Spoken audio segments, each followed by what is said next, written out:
Hello again there folks, Lone Adventurer here. Thank you very much for stumbling your way upon my channel, joining me for another 2d6 dungeon adventure.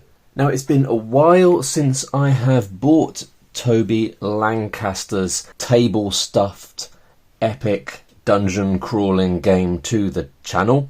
The reason being, as you know, is I like to try out new games and bring you new systems and ideas, and I very rarely get the chance to return to a game. But 2d6 Dungeon is a popular one.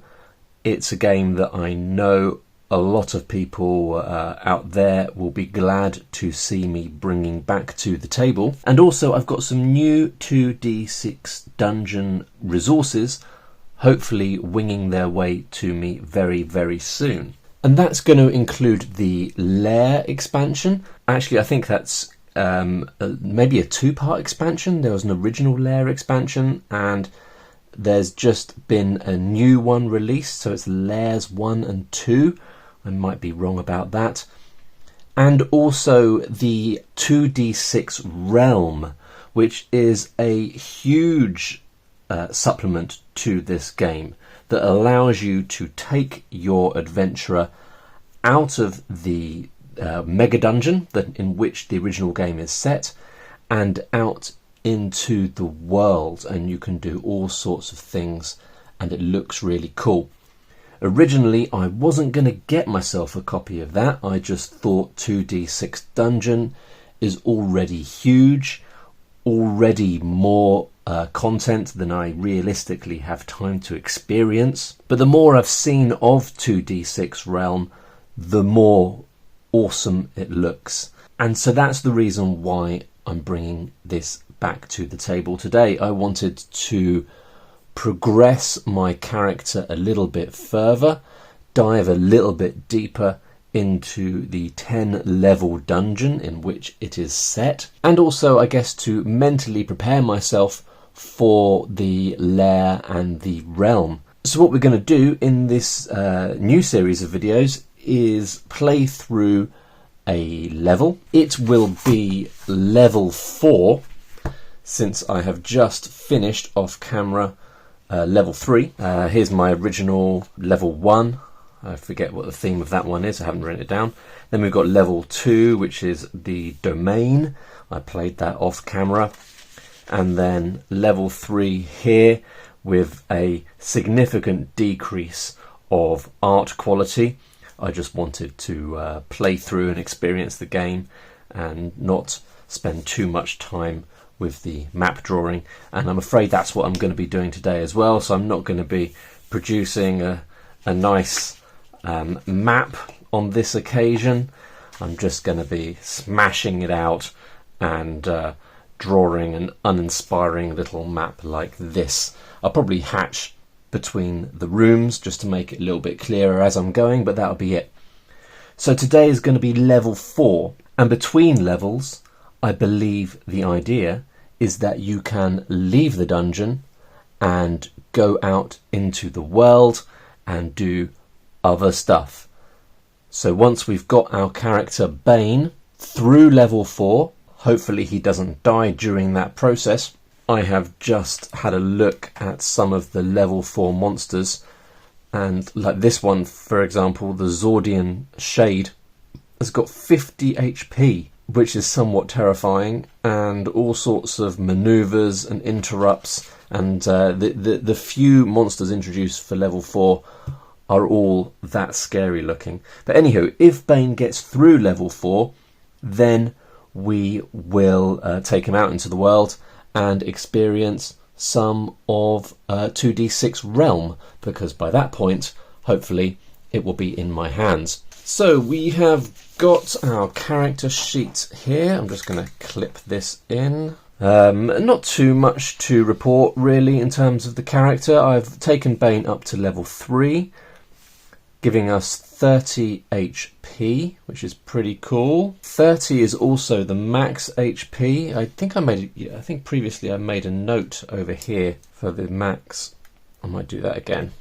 I've just printed out a fresh character sheet for this playthrough. We're on 849 XP, which is quite close to levelling up to level 4, which is good news because I think level 4 of the dungeon, if you see what I mean, is going to be quite scary. So levelling up our character would be a handy thing to do. We've got a shift of +2, a discipline of 3, and a precision of 1. Those are used for various roles. Obviously shift in the combat. I should say at this point, if you are watching this video hoping to learn how to play the game, I'll probably be rocking through this quite quickly and I won't be going into all the details given that I've already done a series on this game. So if you want to learn about it, I'll pop a link in the description down below to the original series and you can check that out instead. Right, so we've got 2 manoeuvres, hack and cleave. I think they're the same as I've always had. I've never changed my manoeuvres, although you can when you level up, theoretically. I've upgraded my armour slightly. We've now got a leather breastplate, which provides protection on an enemy roll of primary 6 or secondary 1, and that reduces our damage by 1. We've got a couple of scrolls at the moment. I don't think I've used a scroll yet.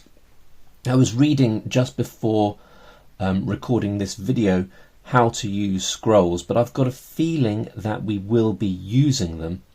I've certainly all of a sudden on level 3 I started to have to do some other things to keep my character alive. I faced a couple of ghosts that really took my character down a peg or two. I ended up using a couple of health potions. I used some of my herbs to make a herbal remedy. So I think I used Moloko leaves and some Ilios petals to make a healing balm, and that got me out of a bit of a bind at one point. So I do suspect we'll use these magic scrolls. I've got a scroll of reflexes, which if used successfully will give +1 shift for 1 combat, and a surging health scroll, which if used successfully will give me +20 HP. So I'm not completely up on how to use scrolls correctly, but they look interesting. It involves some new mechanics and we'll definitely try and get to that. At the moment I've only got 1 magic potion. It's a gain health potion, which gives us 15 extra health, but the bonus of that is that it can exceed the maximum amount, so that's worth keeping an eye on. I've got a lot of gold at the moment, and that really was as a result of one insane encounter. Yeah, a sacrifice chamber on level 3. I took on a ghost of a mummy. Yeah, it was a mummified head, and inside the head was some gold teeth.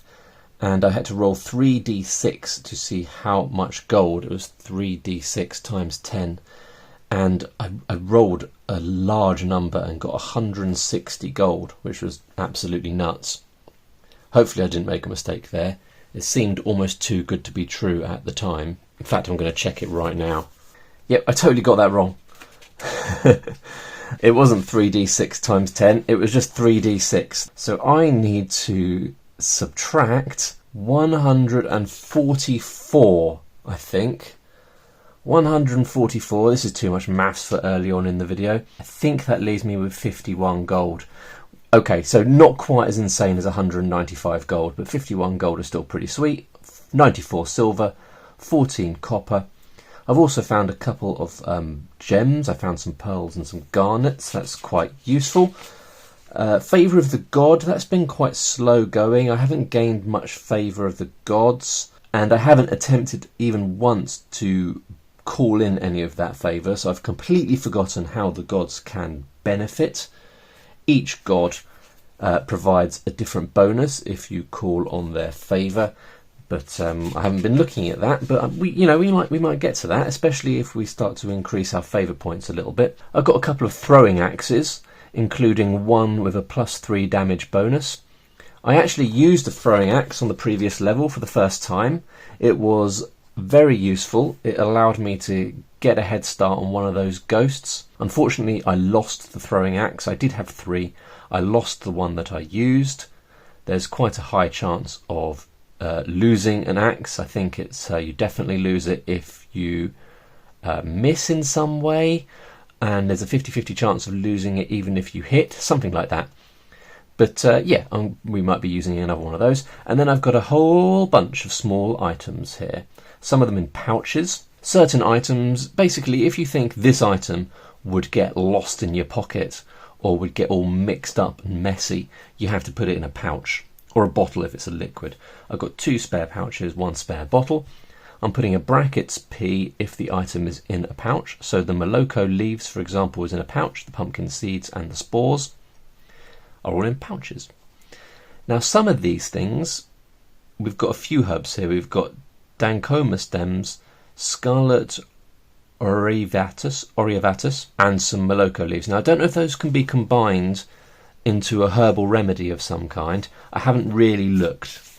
So there's lots of things that I haven't really been paying attention to as I've been going, but we might get to in this series of videos. This is the sheet I'm going to be using. It's a printout from a pack of 4 Against Darkness resources that you can get on Board Game Geek. I'll put a link to the location of that in the description down below if I can find it again. And we're going to map it out on this side, and then I'm going to write my notes on this side. But I don't even know what the theme of the next dungeon is at this point. We're going down into level 4. So let's have a look. What's level 4? Level 4 is Haunted. Cool. So I'm just going to write that up here.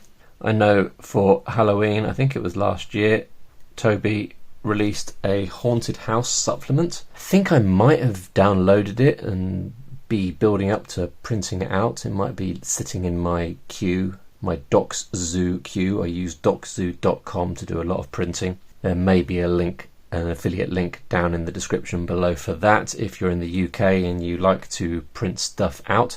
I haven't had much luck being a DocZoo affiliate, if I'm honest, but I'm going to try for a little bit longer. So yeah, we're going down to level 4, Haunted, and we need an entrance. I think I might put it off the map. The numbering doesn't really matter. So there's our stairs in, and we need our entrance room, and then we are just going to get cracking. So we've got rules here for rolling an entrance room to find the size, but I don't really see the point in the entrance room being bigger or smaller than any other room. And they always have 3 arches, which is 3 clear exits, no weird doors through to the next areas. So I'm just going to draw a sort of a standard little entrance room. There we go. So we've got 3 possible routes out of here. I think we'll just go left to start with. Now in this game, quite frequently the order of 2 dice rolled matters. So when that is the case, the blue dice will always be my first digit, or my primary roll if it's a roll where you consider the dice primary and secondary. And the red dice will always be the secondary, or the second digit in a 2-digit number, if you see what I mean. And sometimes it doesn't matter and I'm just adding them together. I will try and remember to keep it that way round. I think I've been quite good at that when I've been playing off camera. I did have a few people, I won't use the word complain, I think maybe it's just the tone that sometimes people write their comments in. I'm sure they're lovely people deep down.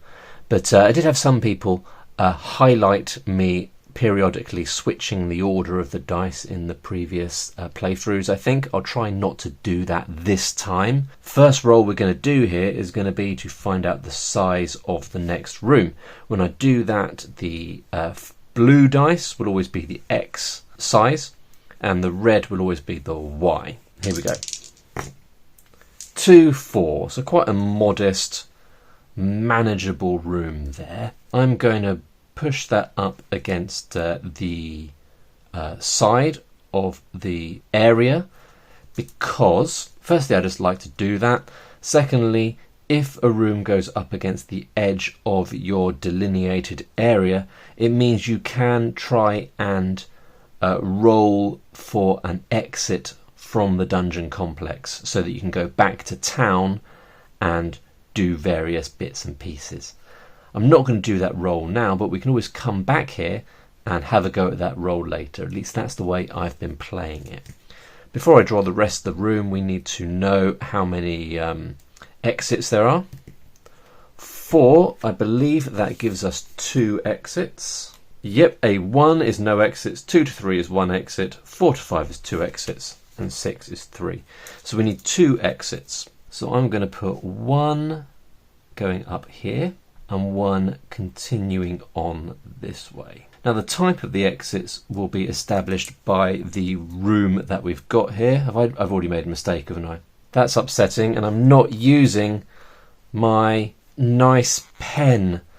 Oh, that makes me sad. I don't like having a messy map. Equally, it feels like it would be quite wasteful to throw away this piece of paper just because I've made a mistake. Basically, I've made this 2x6, not 2x4. A 6 square room counts as a small room. I'm just going to leave this as it is because I don't want it to be. I don't want to make it ugly by trying to increase the size there. I'll start using my erasable pen when I'm drawing. Let's get rid of that one. But we will treat it as a normal size room since it actually should have been 8 squares. So we are going to turn for the first time to the room tables, and we've got the level 4 rooms here, human ancestry.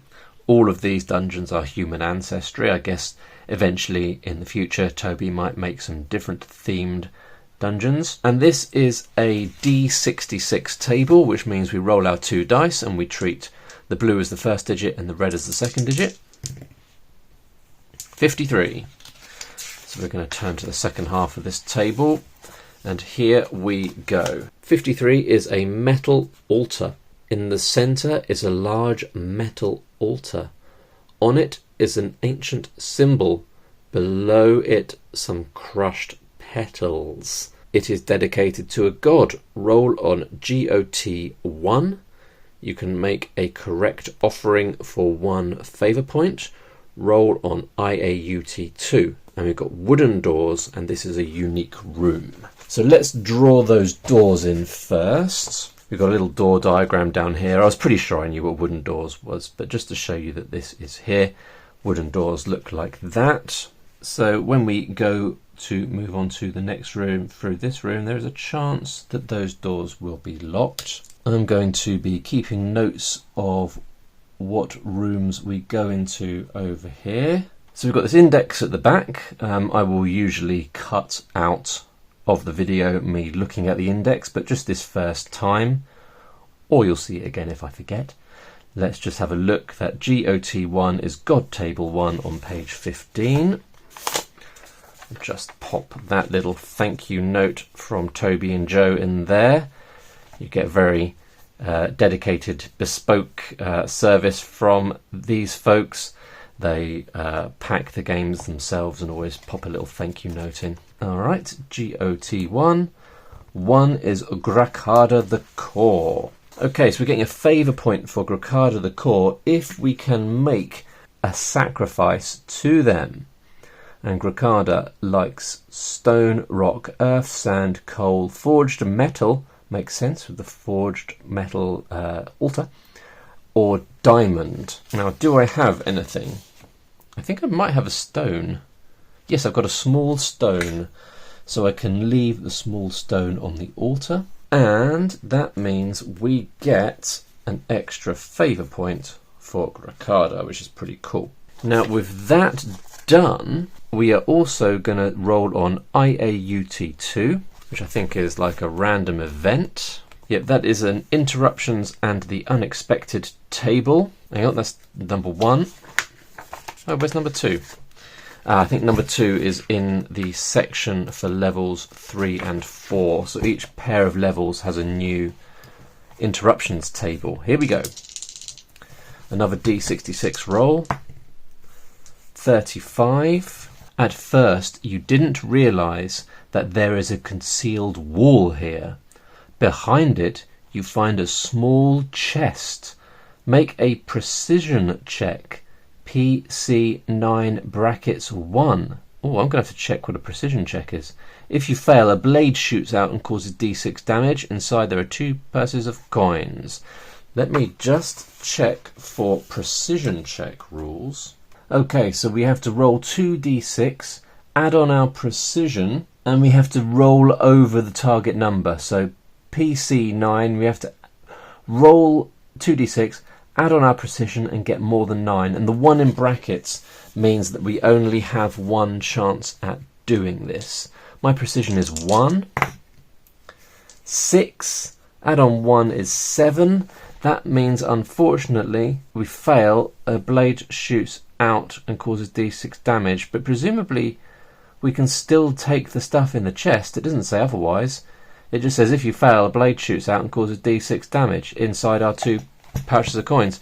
So we're going to take some damage. Oh, 5, really? That's a fairly brutal start there. But we're getting a whole bunch of coins, which is good, I guess. I mean, I'm not spending my coins that much at the moment. I did, by the way, go out into town during the last level, and that's when I bought my new armour. So I did spend a bunch of coins on that occasion, and I did some other things as well. That was quite good fun. So the first one has got 5d6 plus 10 silver coins. Alright, so we have got 18, 19, 20 silver coins, I think that was. And then 3d6 plus 10 gold. Was it 40, did I just say? I think I did. I immediately forgot. Ah, curses. I should have written it down immediately. We'll say that was 40 silver coins. I'll change it when I'm editing the video if I made that mistake. 4, 5, 6, 7, 8, 9 and 19 gold. Okay. Alright, I paused the video there and just double checked because my puny brain clearly couldn't hold 2 numbers in it at the same time.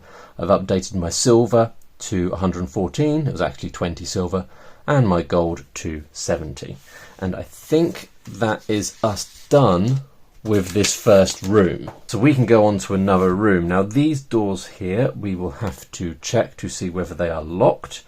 To do that we're going to roll a d6. I'm going to carry on going this way for now. And that would only have been locked on a 6. So all doors are locked on a 6, and yeah, that was not locked. That's nice.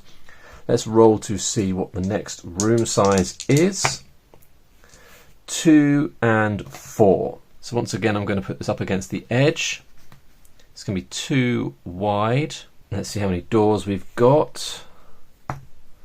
5. That's 2 doors. Now I could put a door over here, but we're very close. If we put a door over here, we'll have the entrance room there, and then that will leave very little room. I tend to just, if it's going to get a bit messy like that, I just ignore it. I think there are rules that, you know, we could have like a corridor there, for example. But I think I'm going to arbitrarily decide to reduce that to 1 door, and we'll have that up here. I do tend to more or less just do what I want with the mapping in this game. I follow the rules, but then if something will look prettier or be neater, I sometimes just do that. I don't want weird little knots of odd corridors and tiny rooms necessarily. So sometimes I just decide. So that is an 8 square room, which is another standard size room. So here we go. Let's find out what this one is. 36. A marble temple. Set to one side is a self-contained miniature temple of pink marble with 4 pillars. You look around the structure, make a precision check PC91. If you pass, roll on SECT2. We've got random doors, and this is a unique room. So precision check, we know how to do that now, don't we?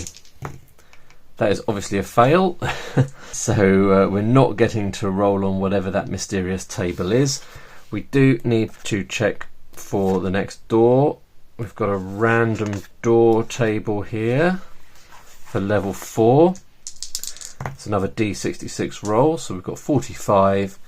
Gives us metal doors. Let me just remind myself what metal doors look like. And there's a little filled in one like that. Okay.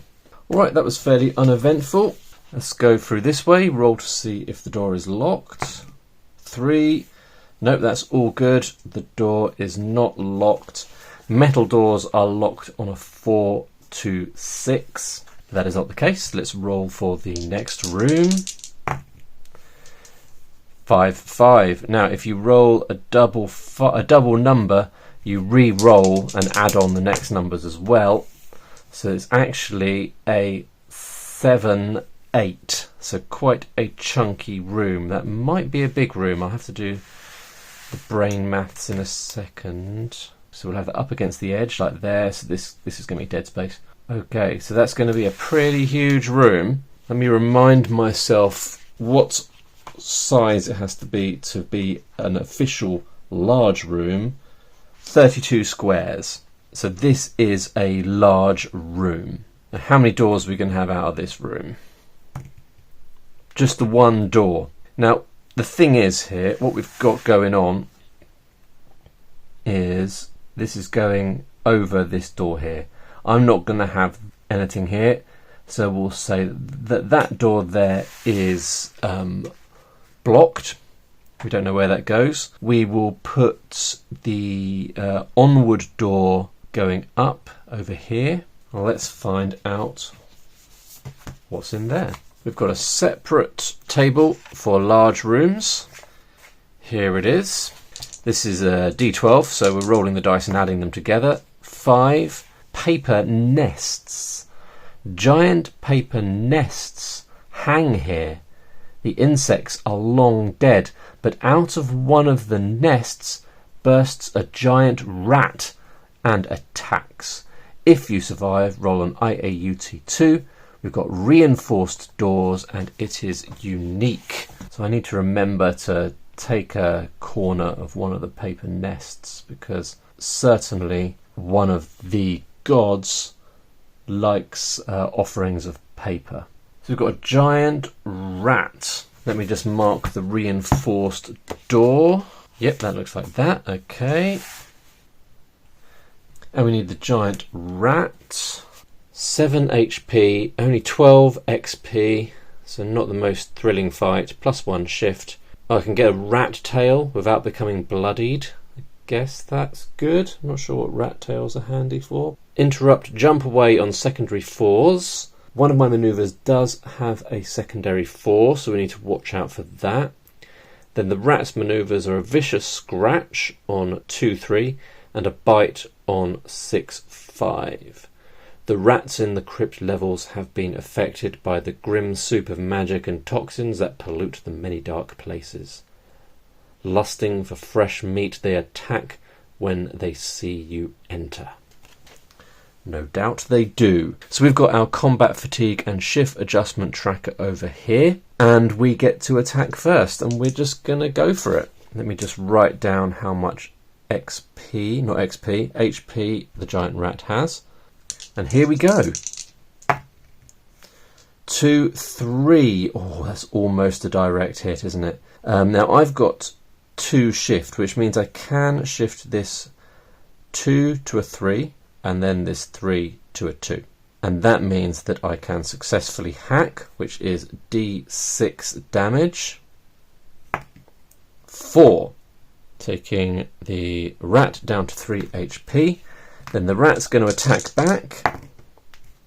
3, 1. Now the rat's only got 1 shift and cannot shift that to either the vicious scratch or the bite. So that's the end of the first combat round.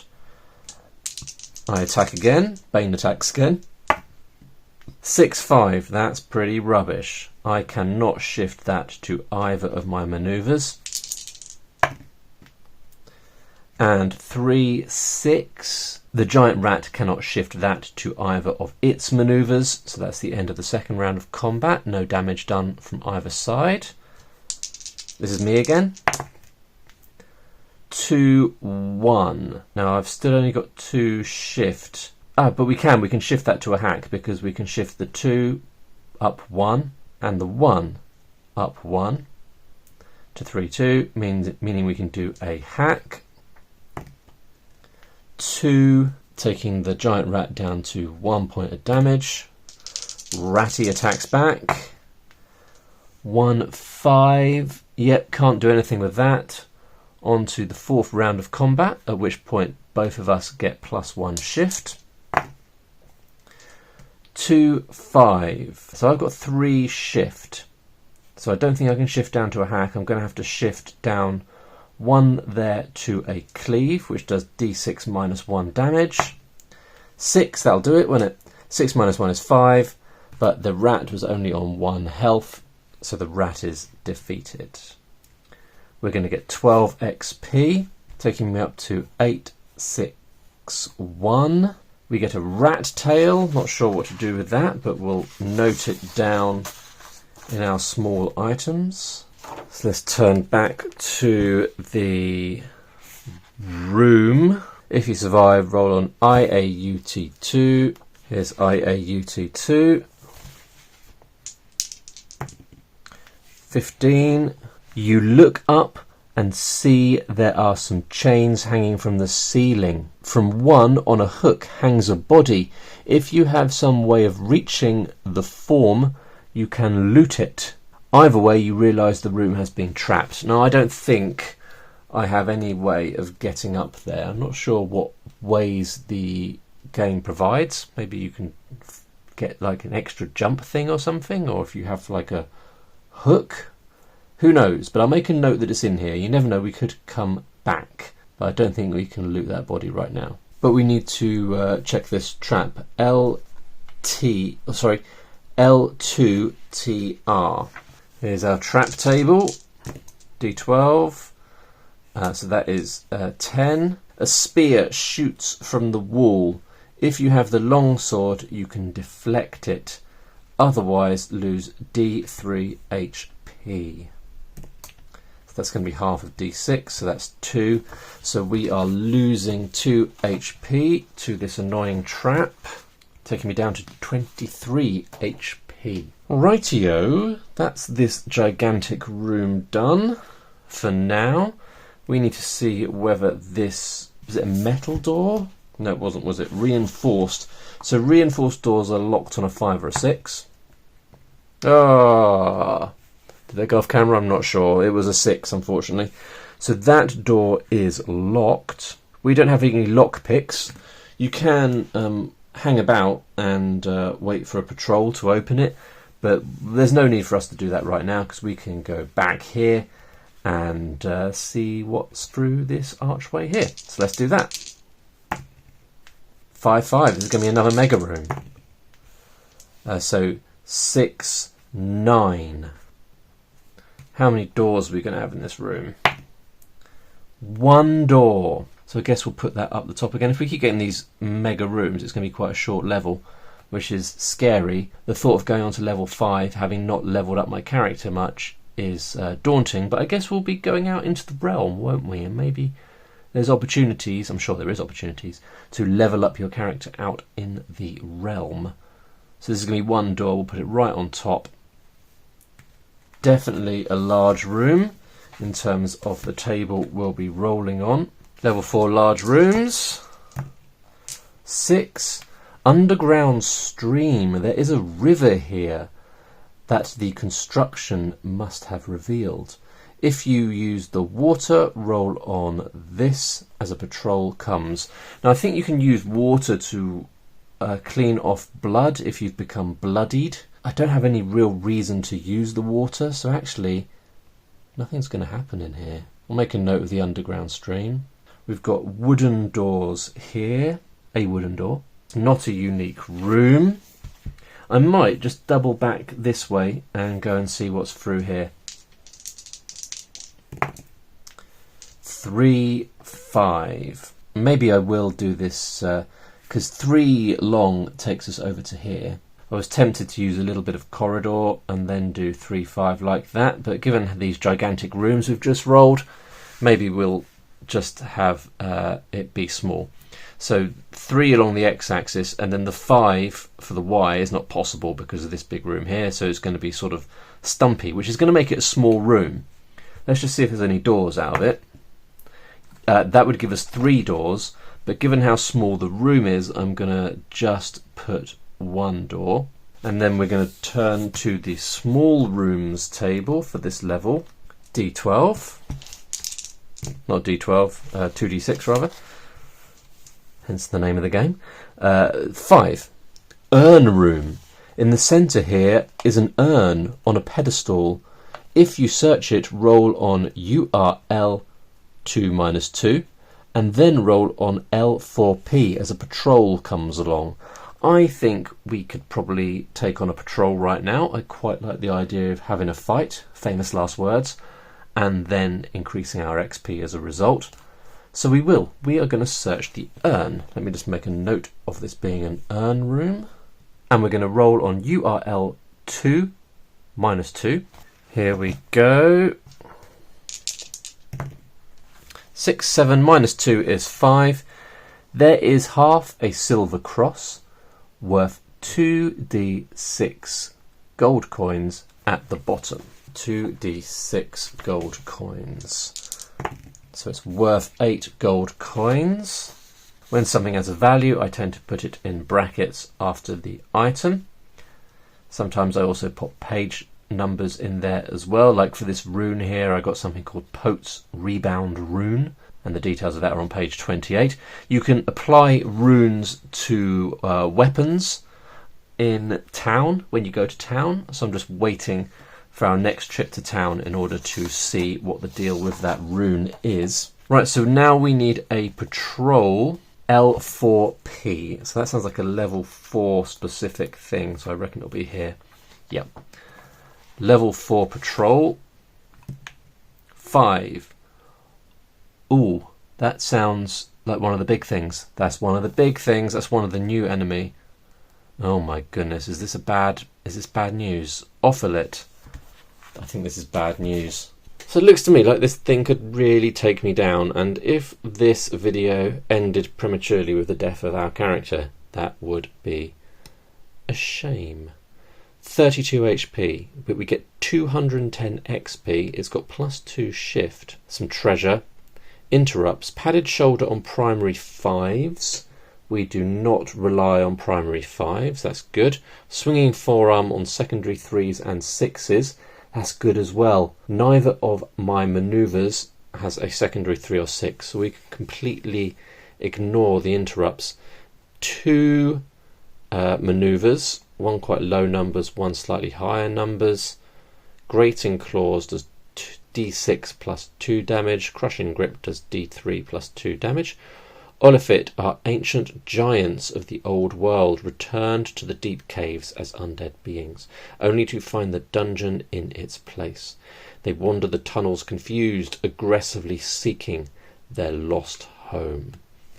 So this feels, I mean, this is easily the worst creature I have faced.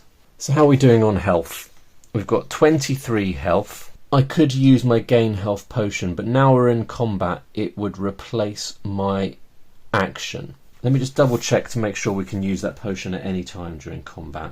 Yeah, we can use it at any time during combat. So if Bane's health starts to get perilously low, we could use that magic potion. I need to remember my leather breastplate. Is that going to help me at all? No, it's not, because that's on primary 6s and secondary 1s, and the manoeuvres of the Ofilit do not use those. We could use our scroll of reflexes to get +1 shift for 1 combat. That might be an option. So if we use our scroll, it does mean the creature will attack first. But do you know what? I think we should do this because I've never used a scroll, and I think it would be cool.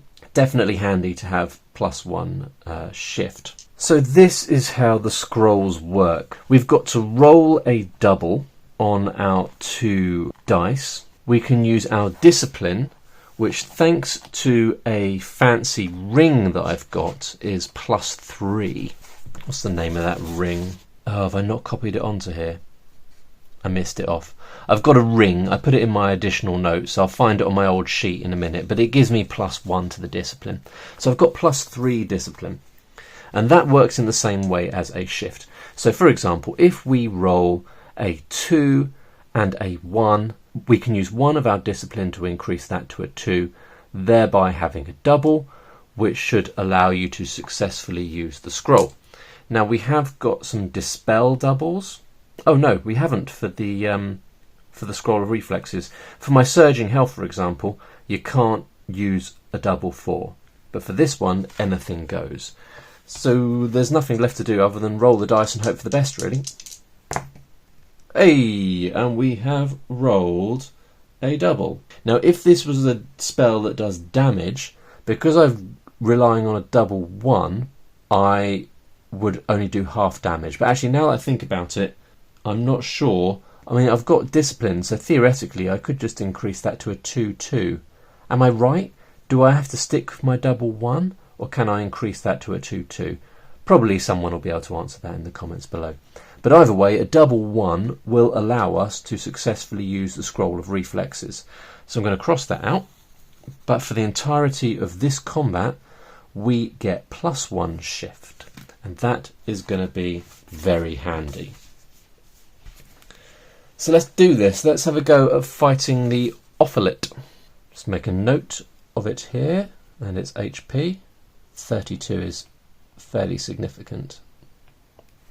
But hopefully we can do this. This is going to properly batter us, but fingers crossed Bane will get through. Here we go. First round of combat. I don't get to attack because I was using my scroll. 6-6, that's awful news. That's awful news. 6-6 allows the Ofilit to do its primary attack.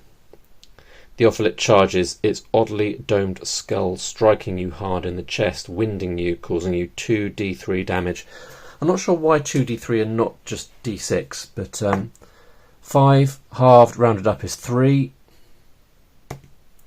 and 1 halved rounded up is 1. So we're taking 4 points of damage straight away. This is me attacking. 1, 4. Okay, so we can shift to 2-4, doing a cleave, which does d6 minus 1. Oh, that's good news. Okay, 5 points of damage, taking it down to 28. Nope, 27. Then it attacks back. 2-4, and it's got 2 shifts. It would try and shift to crushing grip, shifting once and then twice, but doesn't quite get to the 5-4 that it needs, so it misses. On to round 3. Bane attacks. 3-5. Okay, so we can take that. We've still only got 2 shift, so yeah, we can take that down to a 2 and a 4, meaning we do a cleave again. That was a 6. Was that off camera? Maybe it was, but it was a 6. Believe. So yeah, 6 minus 1 is 5, taking the monster down to 22. This is going almost too well. The Ofilit attacks back. 5-3. Yet that is a hit because it can shift. Right, apologies folks, I just had a bit of a technical malfunction and my camera stopped filming, and so you missed quite a bit of the combat there, I'm afraid. I was so engrossed in what was happening that I didn't look up and see that the camera had failed. It's going okay, not amazingly. We've got the Ofilit down from 32 to 15 health, but it has been battering me consistently, and I've had to use the gain health magic potion to get my health back up to 19, but I've already been hit again and taken down to 15. So this by no means is going to work out okay. I think there's a decent chance that this is the end of Bane, which would be a shame, but let's see how it goes. We are at the start of a new round of combat. Our shift adjustment is up to 3, so both myself and the Ofilit are getting 5 shift, which means we're basically both getting hit each round. So I think it's largely down to a bit of luck at this point. Okay, here we go. This is Bane attacking. 3, 5. Okay, so we can take that to 3, 2, which is a hack, doing d6 damage. 4, that's alright. Ofilit is going down to 11. Obviously it's going to attack back though. 2, 2. Can easily get that to a 1, 2 using its grating claws. d6 plus 2. Luckily only 4. That is taking me down to 11 health. It's very tight. Here we go. 4, 6. I think we can take that down to 3 and 2. That uses 5. Yep, that's using 5 shift. Doing another 4 points of damage. Taking the Ofilit down to 7. Brutally close. 1, 1. That's a miss.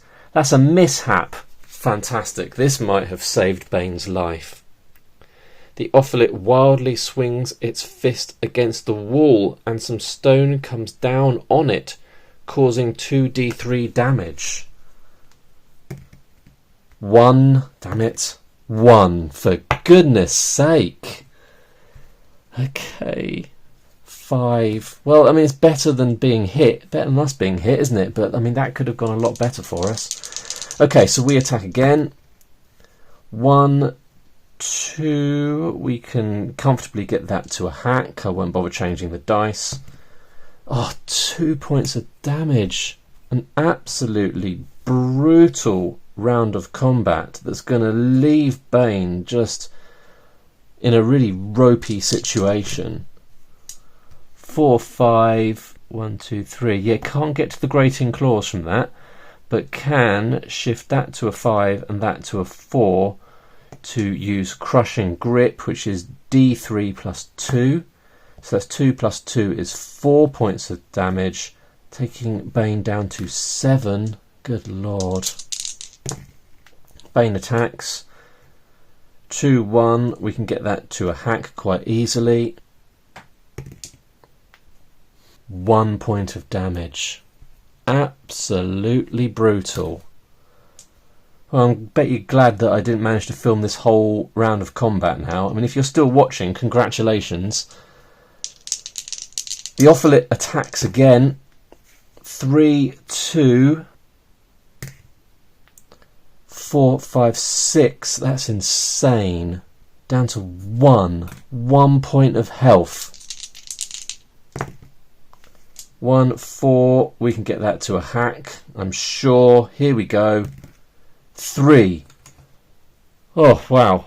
Ofilit is defeated. I'm going to have a lie down after that. Hopefully we've got some herbs kicking around that will allow us to do some healing. I think I do. And we've got the surging health magic scroll. We might have to use that as well. There you go. That was the Ofilit. Absolutely brutal. But does get us an insane 210 XP. So that's awesome. Now, let's start with the treasure rolls. Let's see if we get some good stuff here. We're going to be rolling on BST2 at a +1 advantage. So that's the body search table 2. Rolling at +1. 9 +1 is 10. There is a small pouch of MQ medium quality gems. Roll on GMT1 times 3. Where's GMT1? It's got to be near the front somewhere.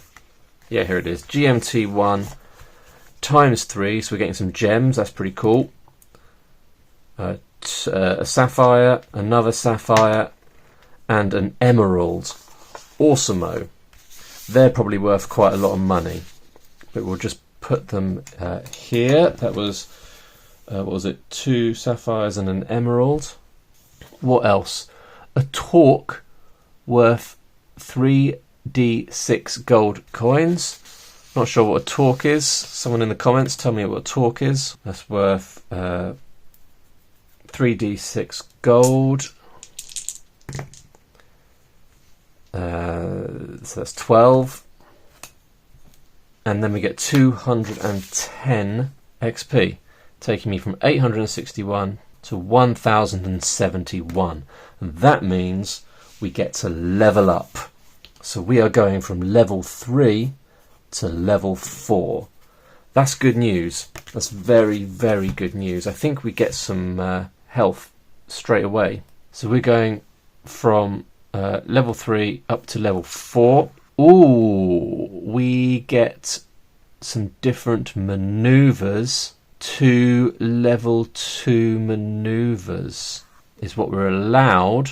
Yeah, we instantly gain 10 HP. So we're going from 1 to 11. That's pretty lucky. We can change. Yeah, we can swap out one maneuver for another one. So we'll do that in a second. We'll get ourselves a more powerful maneuver from level 2. Shift total stays the same.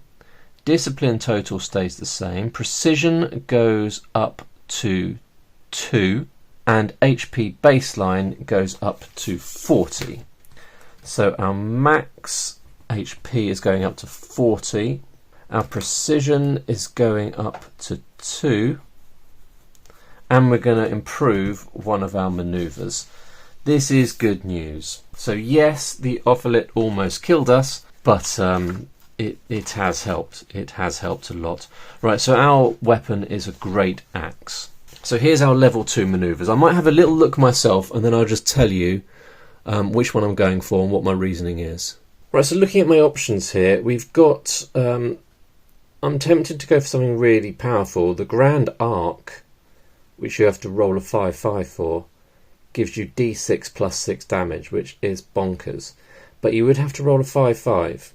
So it is a little risky, and it might be safer to go for a 4/4, which is a bit more middle of the road. You can reach it from more numbers, I think. And that is a Hue.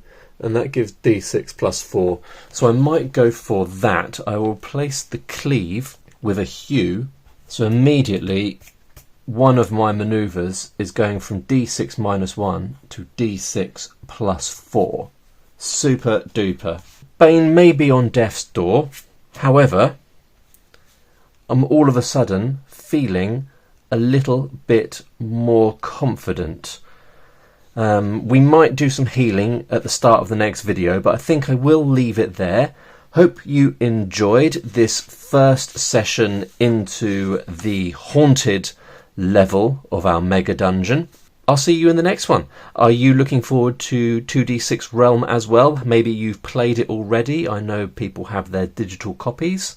So let me know. Let me know whether I should be looking forward to it and what aspects of 2d6 Realm you are most excited about bringing to your game. Anywho, thanks for watching, folks. See you in the next one. Bye for now.